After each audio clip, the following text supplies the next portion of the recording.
Bab tentang berbaring miring ke sebelah kanan. Berbaring miring ke sebelah kanan.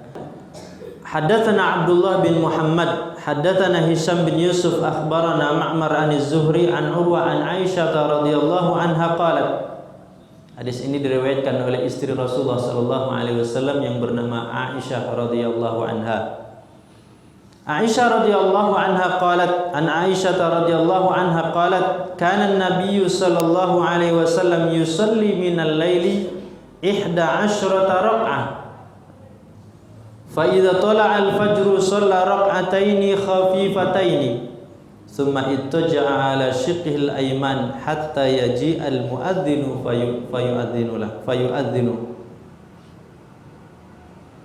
Dari Aisyah radhiyallahu anha, istri Rasulullah sallallahu alaihi wasallam, beliau berkata, adalah Nabi sallallahu alaihi wasallam melaksanakan salat malam atau salat tahajud sebanyak 11 rakaat. Apabila datang waktu fajar,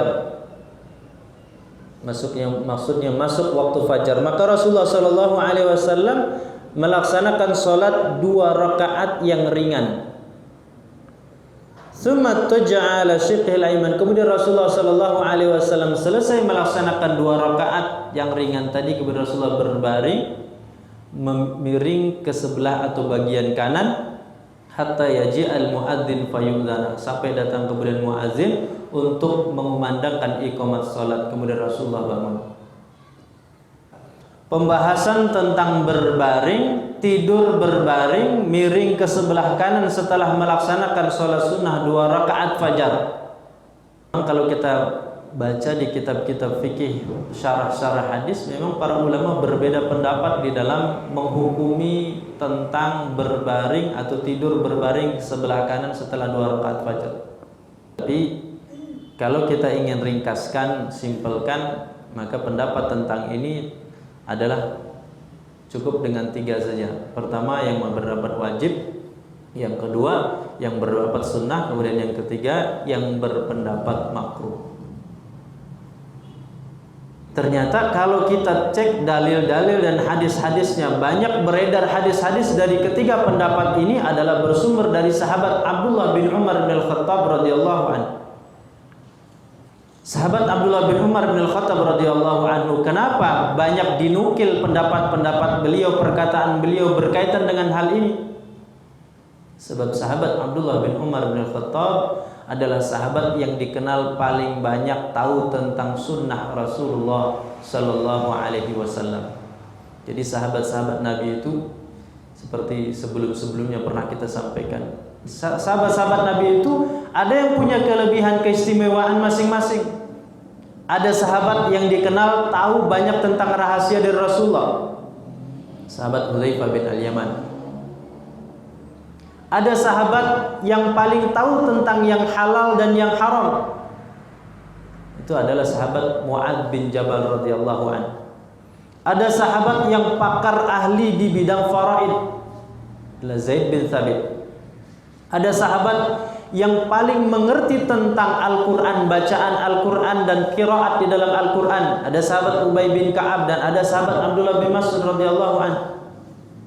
Dan ternyata sahabat Abdullah bin Umar bin Al-Khattab yang dinukil banyak perkataannya dalam persoalan ini adalah sahabat yang dikenal paling banyak tahu tentang sunnah dari Rasulullah sallallahu alaihi wasallam. Kenapa? Sahabat Abdullah bin Umar bin Khattab ini sahabat yang begitu bersemangat untuk mengetahui sunnah Rasulullah, sampai apapun yang dilakukan oleh Rasulullah sallallahu alaihi wasallam beliau ikuti. Rasulullah datang ke satu tempat, berhenti di tempat itu, diikuti oleh sahabat Abdullah bin Umar, sekalipun sahabat Abdullah bin Umar belum tahu apa hikmah, apa maksud di balik perbuatan Rasulullah sallallahu alaihi wasallam. Nah, ternyata pendapat-pendapat Abdullah bin Umar bin Khattab radhiyallahu anhu itu kemudian dinukil oleh para ulama sehingga menyebabkan tadi beberapa pendapat tadi.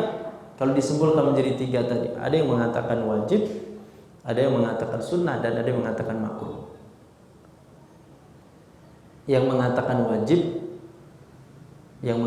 wajib ini diantaranya adalah madhab Zahiri. Madhab Zahiri itu madhab yang memang berpegang kepada teks zahir lafaz hadis Rasulullah Sallallahu Alaihi Wasallam, baik perbuatan Rasulullah atau perkataan Rasulullah Sallallahu Alaihi Wasallam. Maka karena mereka berpegangnya kepada teks lafaz hadis, maka mereka disebut dengan madhab zahiri, artinya zahir. Karena mereka mendapatkan contohnya hadis ini yang kita bacakan tadi. Ada hadis dari sahabat Abu Hurairah radhiyallahu anhu yang mengatakan bahwa Rasulullah SAW pernah bersabda, "Idza shalla ahadukum rak'atain falyattaji' ala shiqqihil aiman." Kalau salah seorang di antara kalian telah melaksanakan sholat sunnah 2 rakaat fajar, maka hendaknya berbaring ke sebelah kanan. Hadis-hadis ini dijadikan pegangan oleh kalangan madhab zahiri atau yang berpendapat dengan teks zahir hadis tadi, bahwa berbaring ke sebelah kanan setelah sholat sunnah 2 rakaat itu hukumnya wajib. Bahkan kalau ditinggalkan maka batalah sholatnya, tidak salah sholat subuhnya. Madhab zahiri, di antaranya Imam Ibnu Hazm yang punya kitab Al-Muhalla. Sedangkan yang kedua, pendapat yang kedua yang mengatakan makruh, bahkan dianggap perbuatan bid'ah. Mereka berpendapat dengan perkataan Abdullah bin Umar bin Al-Khattab, bahwa Abdullah bin Umar bin Al-Khattab pernah suatu ketika melihat ada orang setelah sholat sunnah 2 rakaat fajar berbaring, miring ke sebelah kanan di masjid. Kemudian oleh sahabat Abdullah bin Umar bin Khattab radhiyallahu anhu, orang tersebut dilempar dengan batu-batu kerikil. Atau sahabat Abdullah bin Umar dalam riwayat yang lain memerintahkan, tolong lempar orang tersebut. Ini difahami bahwa tidur berbaring sebelah kanan setelah sholat sunnah 2 rakaat itu makruh atau bahkan bid'ah. Sedangkan yang berpendapat sunnah, bahwa hadis Aisyah radhiyallahu anha yang tadi kita sampaikan, juga hadis Abu Hurairah yang Rasulullah SAW memerintahkan tadi, ada juga hadis-hadis lain bahwa Rasulullah SAW berbaring ke sebelah kanan setelah sholat sunnah 2 rakaat fajar, menunjukkan bahwa ini sunnah, pernah dilakukan oleh Rasulullah SAW. Tentu di mana pendapat yang paling kuat yang bisa kita ambil? Tentu biasanya perbedaan pendapat ini tergantung siapa yang menguji kekuatan dalilnya. Itulah yang kemudian disebut dengan istilah tarjih. Kalau yang kita dapatkan tarjih yang menguatkan ketiga pendapat itu, tentu yang paling kuat adalah pendapat yang mengatakan bahwa perbuatan tadi, berbaring setelah sholat sunnah 2 rakaat berbaring ke sebelah kanan, itu hukumnya adalah sunnah. Hukumnya sunnah. Artinya ketika kita kerjakan, kita laksanakan, tentu kita mendapatkan pahala mencontoh mengikuti perbuatan Rasulullah Sallallahu Alaihi Wasallam. Sebab tadi diantarakan 6 pendapat yang awal kita sampaikan, bahwa apa yang dilakukan oleh Rasulullah Sallallahu Alaihi Wasallam itu bukan bagian dari ibadah, tetapi merupakan bentuk tuntutan sebagai manusia setelah Rasulullah Sallallahu Alaihi Wasallam sholat malam. Karena Rasulullah sholat malam sepanjang malam, kemudian Rasulullah SAW butuh istirahat, maka Rasulullah istirahat dengan berbaring miring ke sebelah kanan setelah 2 rakaat fajar tadi. Tetapi ketika kita berpegang pada pendapat yang mengatakan sunnah hukumnya, maka apa yang dilakukan oleh Rasulullah kemudian kita ikuti, tentu itu akan bernilai pahala di sisi Allah Subhanahu wa taala. Hukum berbaring, al-ittija', berbaring miring ke sebelah kanan setelah melaksanakan 2 rakaat fajar, hukumnya adalah sunnah. Hukumnya sunnah.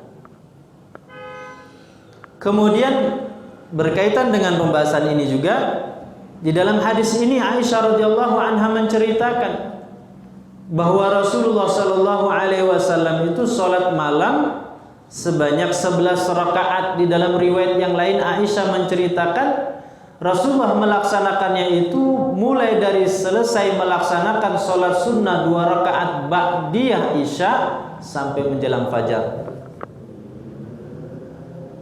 Berapa jam sholat Rasulullah SAW?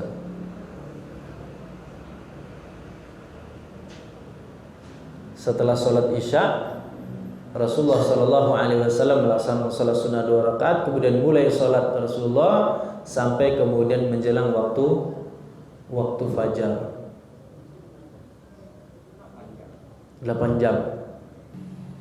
Nah, setelah 11 rakaat Rasulullah Shallallahu Alaihi Wasallam kemudian datang waktu sholat fajar. Dalam riwayat yang lain pernah suatu ketika Rasulullah SAW menyelesaikan sholat witir itu sudah masuk waktu azan subuh. Nah, setelah masuk azan subuh Rasulullah SAW mengerjakan 2 rakaat ringan khafifatain yang disebut dengan raka'atail fajri, 2 rakaat fajar ringan. Karena apa? Bacaannya ringan, gerakannya ringan. Rakaat pertama membaca kuliah, rakaat kedua membaca kulhu. Yang disunnahkan seperti itu ringan. Sekalipun ringan, apa kata Rasulullah SAW dalam sebuah hadis, raka'atail fajri khairun minad dunya wa ma fiha. Yang hanya membaca kulhu, yang hanya membaca kuliah, 2 rakaat ringan itu ternyata kata Rasulullah SAW itu kebalasannya lebih baik daripada dunia dan seisinya. Tetapi dalam riwayat disebutkan bahwa di akhir-akhir kehidupan Rasulullah melaksanakan qiyamul lail itu di waktu sepertiga terakhir malam. Jadi kalau di dalam riwayat ini atau yang tadi kita sampaikan, Rasulullah memulainya setelah sholat Isya sampai menjelang fajar. Terkadang Rasulullah SAW juga melaksanakannya di tengah malam, tetapi di dalam riwayat disebutkan bahwa di akhir-akhir usia Rasulullah SAW, Rasulullah melaksanakan qiyamul lail itu di sepertiga terakhir malam.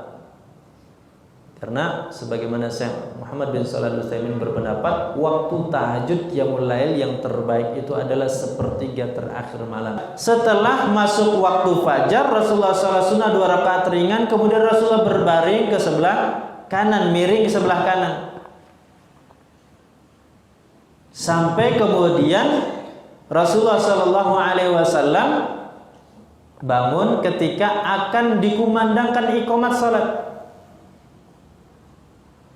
Karena memang seharusnya tuntunannya kalau kita mengikuti sunnah Rasulullah Sallallahu Alaihi Wasallam, kumandang iqamat salat itu dikumandangkan manakala imam itu sudah datang. Berarti konsekuensinya setiap masjid atau musola itu harus ditetapkan imam wajibnya, imam rawatibnya, imam tetapnya. Nah, ketika itu Rasulullah Shallallahu Alaihi Wasallam sebagai imamnya, maka yang memimpin sholat itu Rasulullah Shallallahu Alaihi Wasallam. Ketika akan diiqamati, baru kemudian Rasulullah Shallallahu Alaihi Wasallam bangun. Nah, ini yang dilakukan oleh Rasulullah. Maka kata Syekhul Islam Ibnu Taimiyah, yang kuat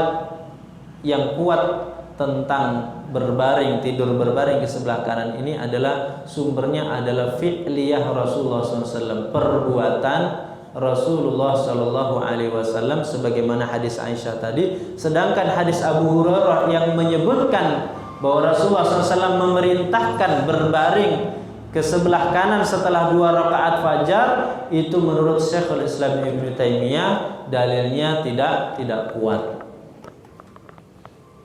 Namun sekalipun ini fi'liyah, perbuatan Nabi itu termasuk sunnah Rasulullah Sallallahu Alaihi Wasallam. Setelah hukumnya sunnah, kapan waktu berbaring ke sebelah kanan setelah sholat itu? Waktunya. Ternyata riwayat-riwayat hadis yang kita temukan, ada kalanya Rasulullah Sallallahu Alaihi Wasallam berbaring itu sebelum sholat sunnah 2 rakaat fajar. Ada kalanya juga Rasulullah Sallallahu Alaihi Wasallam berbaring itu setelah sholat sunnah 2 rakaat fajar. Jadi mana yang paling benar?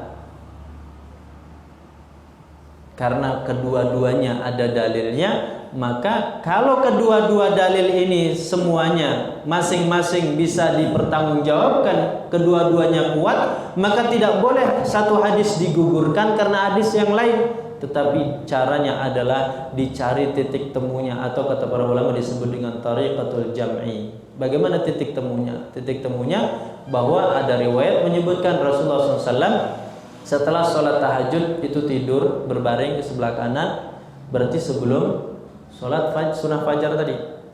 Tetapi ada juga riwayat sebagaimana hadis Aisyah ini dan hadis-hadis yang lain, Rasulullah Shallallahu Alaihi Wasallam berbaring setelah sholat sunnah 2 rakaat fajar. Hadis-hadis dari sahabat yang menyebutkan Rasulullah berbaring sebelum sholat fajar, boleh jadi ini menunjukkan bahwa yang dilihat oleh sahabat itu adalah Rasulullah SAW berbaring sebelum sholat fajar. Tetapi tidak bermakna bahwa setelah sholat fajar Rasulullah SAW tidak tertidur. Maka cara menggabungkannya, ada kalanya Rasulullah tidur sebelum sholat fajar, ada kalanya Rasulullah SAW tidur setelah sholat 2 rakaat fajar. Yang tidak kalah pentingnya berikutnya adalah di mana tempat berbaring miring ke sebelah kanan sebelum atau setelah 2 rakaat fajar itu. Hadis-hadisnya menyebutkan Rasulullah SAW itu berbaring setelah sholat 2 rakaat fajar dan setelahnya, tapi tidak disebutkan tempatnya.